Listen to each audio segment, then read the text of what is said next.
ಜೀವನದ ಓಡಾಟದಲ್ಲಿ ನಾವು ಎಲ್ಲರಿಗಾಗಿ ಸಮಯ ಮೀಸಲಿಡುತ್ತೇವೆ, ಆದರೆ ನಮ್ಮ ಮನಸ್ಸಿಗಾಗಿ ಮಾತ್ರ ಸಮಯ ಕೊಡುವುದನ್ನೇ ಮರೆತು ಬಿಡುತ್ತೇವೆ.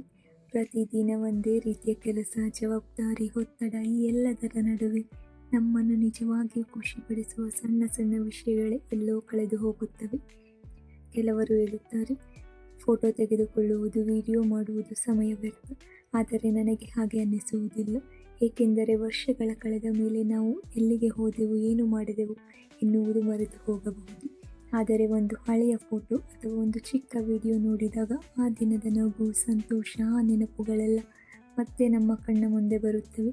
ಆ ಕ್ಷಣಗಳನ್ನು ನಾವು ಇತರಿಗಾಗಿ ಅಲ್ಲ, ನಮ್ಮ ಭವಿಷ್ಯದ ನಮಗಾಗಿ ಉಳಿಸಿಕೊಳ್ಳುತ್ತೇವೆ. ಅದೇ ರೀತಿ ಮನಸ್ಸಿಗೆ ಇಷ್ಟವಾದ ಒಂದು ಹವ್ಯಾಸ, ಒಂದು ಹೊಸ ಪ್ರಯತ್ನ ಅಥವಾ ನಮ್ಮನ್ನು ಖುಷಿಪಡಿಸುವ ಯಾವುದೇ ಕೆಲಸ ಎಂದಿಗೂ ಸಮಯವನ್ನು ವ್ಯರ್ಥ ಮಾಡುವುದಿಲ್ಲ. ಅದು ನಮ್ಮ ದಿನಕ್ಕೆ ಹೊಸ ಉತ್ಸಾಹ, ಹೊಸ ಹುರುಪು, ಹೊಸ ನೆಮ್ಮದಿ ಮತ್ತು ಹೊಸ ಸಂತೋಷವನ್ನು ನೀಡುತ್ತದೆ. ಆದ್ದರಿಂದ ಪ್ರತಿದಿನ ನಿಮಗಾಗಿ ಸ್ವಲ್ಪ ಸಮಯ ಮೀಸಲಿಡಿ. ನಿಮ್ಮ ನೆನಪುಗಳನ್ನು ಉಳಿಸಿಕೊಳ್ಳಿ, ನಿಮ್ಮ ಹವ್ಯಾಸಗಳನ್ನು ಮುಂದುವರೆಸಿ, ನಿಮ್ಮ ಮನಸ್ಸಿಗೆ ಇಷ್ಟವಾದದ್ದನ್ನು ಮಾಡಲು ಹಿಂಜರಿಯಬೇಡಿ.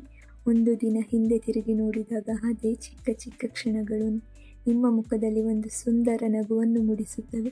ಅದಕ್ಕಾಗಿಯೇ ನಿಮ್ಮ ಮನಸ್ಸಿಗೆ ಸಂತೋಷ ಕೊಡುವ ವಿಷಯಗಳಿಗೆ ಇಂದು ಒಂದು ಸಣ್ಣ ಹೆಜ್ಜೆ ಇಡಿ.